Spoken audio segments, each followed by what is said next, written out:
So in this video, we're going to look at the parts section in Sylenth, which, as I mentioned in the last video, was this area up here. So the parts section is made up of our two oscillators, the filter, and also the amplitude envelope here. So we have two parts, as I mentioned before, and they can be selected by clicking on these part buttons up here.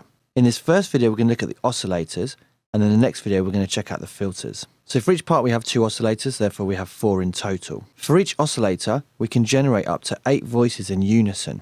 Let me demonstrate that. Put this back onto 1. If it's on 0, you won't hear any sound from that oscillator. So Sylenth is fantastic at generating really thick, fat sounds. That's really where this synth comes to life. Our waveform choices are all analog waveforms. We don't have a multitude of different digital waveforms like a synth like Massive has. We change the waveform option by changing this menu here. The first one we have is a sine wave. We have a sawtooth, a triangle, a square, somewhere between a square and a pulse, an actual pulse, a strange shaped kind of squarish sounding waveform, and then white noise. So it really is your bread and butter analog waveforms, but just done really, really well. So obviously we can use the two oscillators to create really big, thick sounds. Let me pop this back onto a sawtooth wave. Again, bear in mind that when this is on 0, we won't hear anything from that oscillator. So I'm going to pop this onto 1 here. And now we have two oscillators playing together. We can pitch these two oscillators if we want to. We have this pitch control for both of them here. So I could bring this one up an octave. Put this onto a sawtooth wave.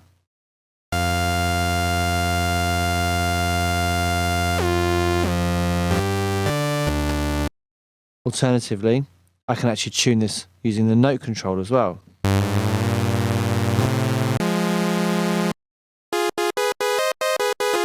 In this case, I've used it to create a minor third. I could create a fifth if I wanted to.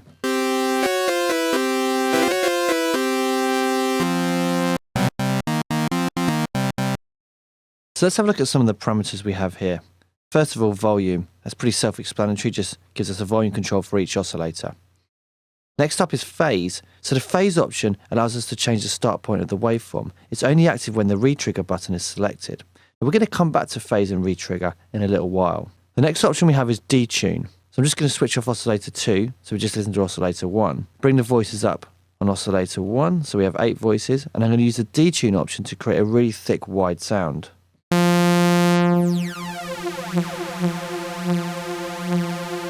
Listen to that, it sounds really, really analog, really, really fat. So what it's doing is it's slightly detuning the 8 voices so we create this really layered sound.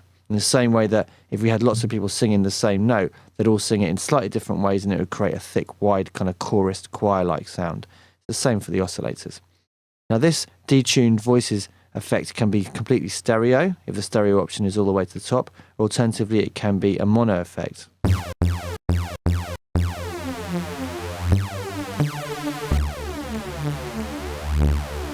Last up we have the pan control. I'm just going to click on this menu button and initialize the preset. This takes it back to a basic sawtooth wave. Now we can basically pan the output of the oscillator to the right or the left hand side. Alternatively we can have it dead center. So both oscillators have this fine parameter here, which is great for creating Reese style detuned oscillator effects. So I'm going to pop both the oscillators on and have them both on sawtooth wave. And I'm going to just bring this fine down for oscillator A1 and up for oscillator A2. It gives us that classic Reese effect. Let me just reset these so they're on 0. That's without it, and then with it. Classic detuned effect. Just going to reset the sound again.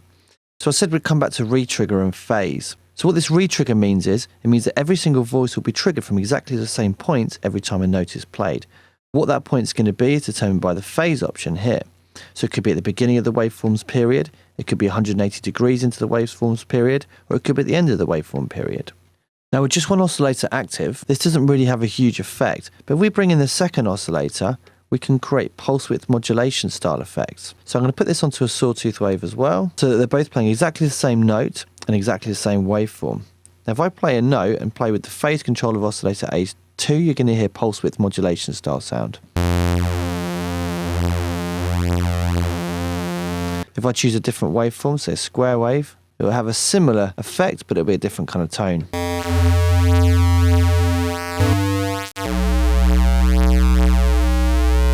Likewise, we have this invert option here, which can give us a similar kind of effect.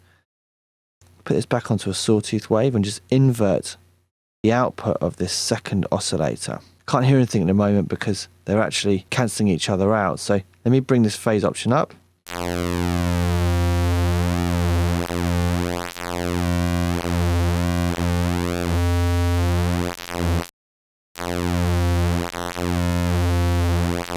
And again, gives us that same pulse width modulation style effect. So final thing to look at is this copy and paste option here. Again, reset the oscillator. I'm just going to bring up some voices and some detune. I'm going to copy the settings for oscillator A1, paste them into A2. And I've got exactly the same settings for both. Then I could make, say, an adjustment to oscillator 2.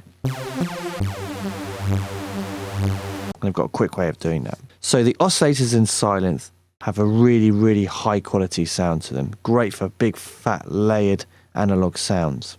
Now that we've covered the oscillators in Sylenth, we're going to head on and look at the filters and the amplitude envelope next. So I'll see you for the next video.